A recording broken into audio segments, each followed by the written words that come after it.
Hi, I'm Padraic, and I have a gopher problem. Now, you may not really know much about gophers, but I can tell you, they can be trouble.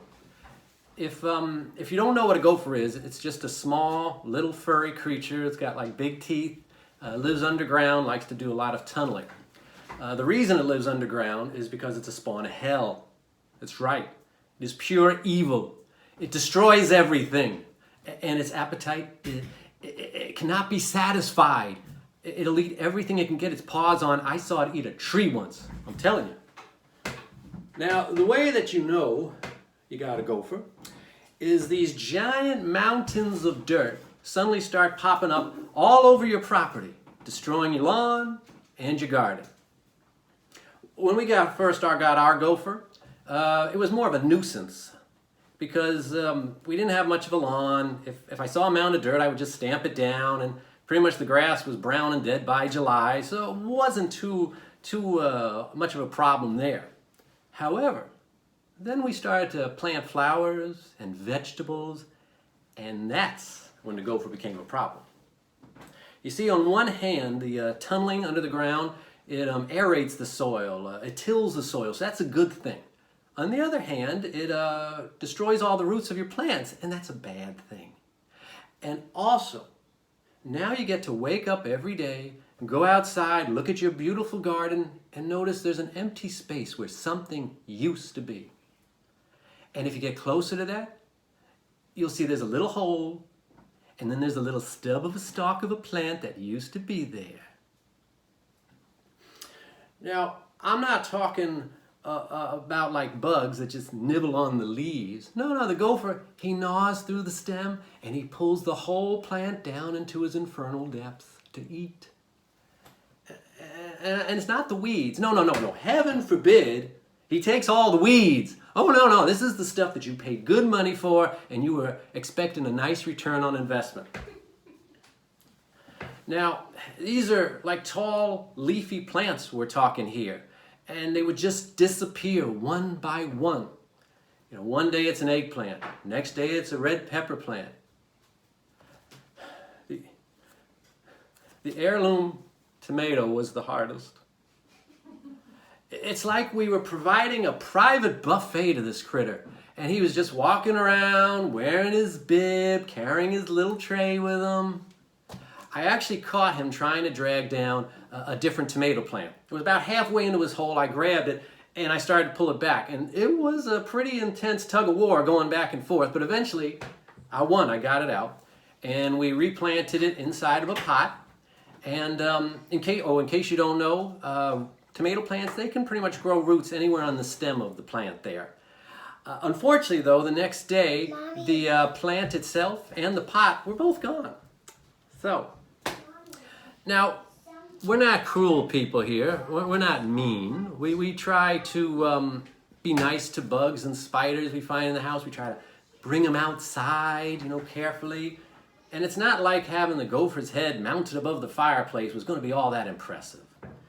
And also, if you think about it, he really wasn't trying to be mean. He's just looking for a convenient food source. So we decided we would try some gopher deterrents. Spoiler, they don't work. The first thing I did was just stamp all over the ground and try to dig it up, maybe disturb his tunneling. The trouble with that, though, is his tunnels are about 18 inches down and his living quarters about 6 feet in the ground. Next thing I tried was a gopher stake. It's a stake you put in the ground, and every 30 seconds it gives off a sonic, high-frequency pulse, a noise that the gophers can't stand.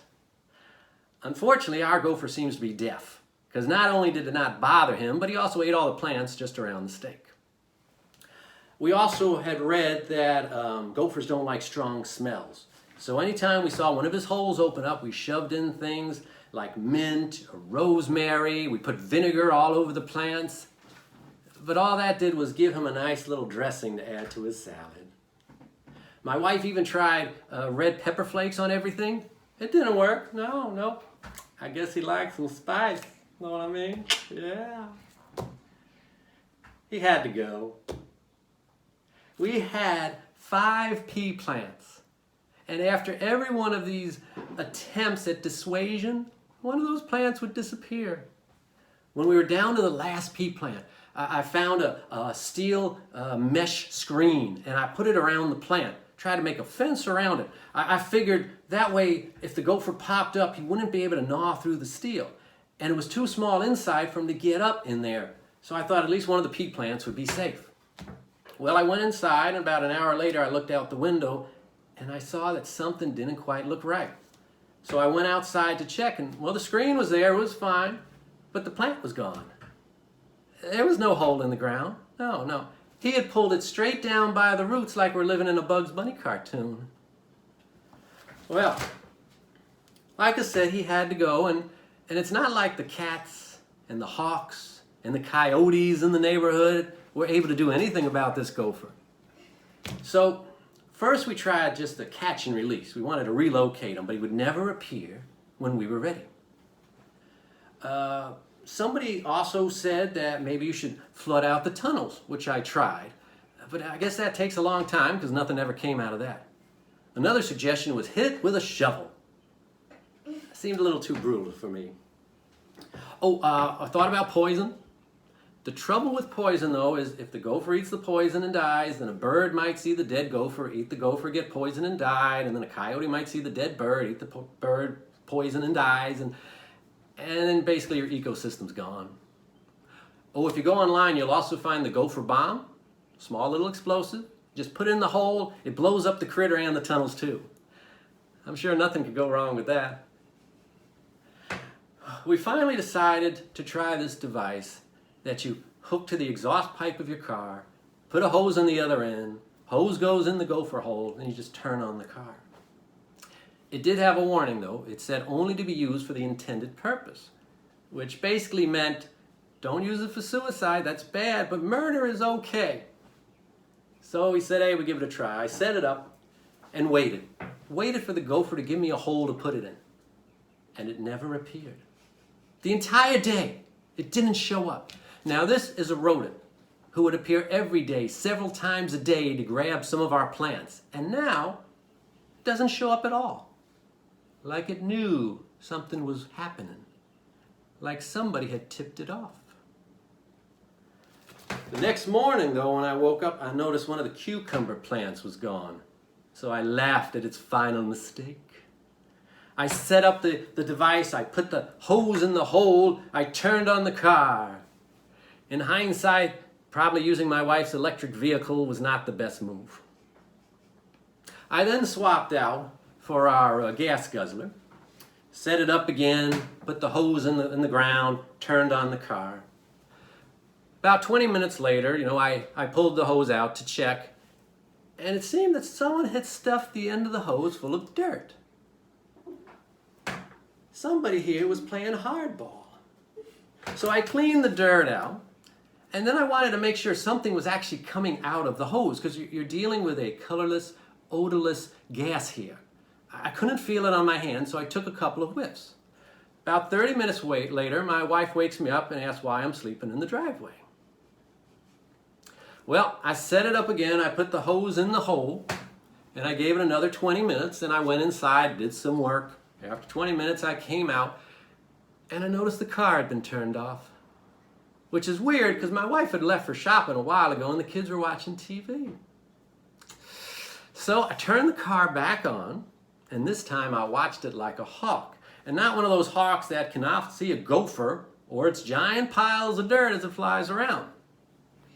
Gave it another 20 minutes, turned off the car, took the hose out, and then I waited. Did it work or not?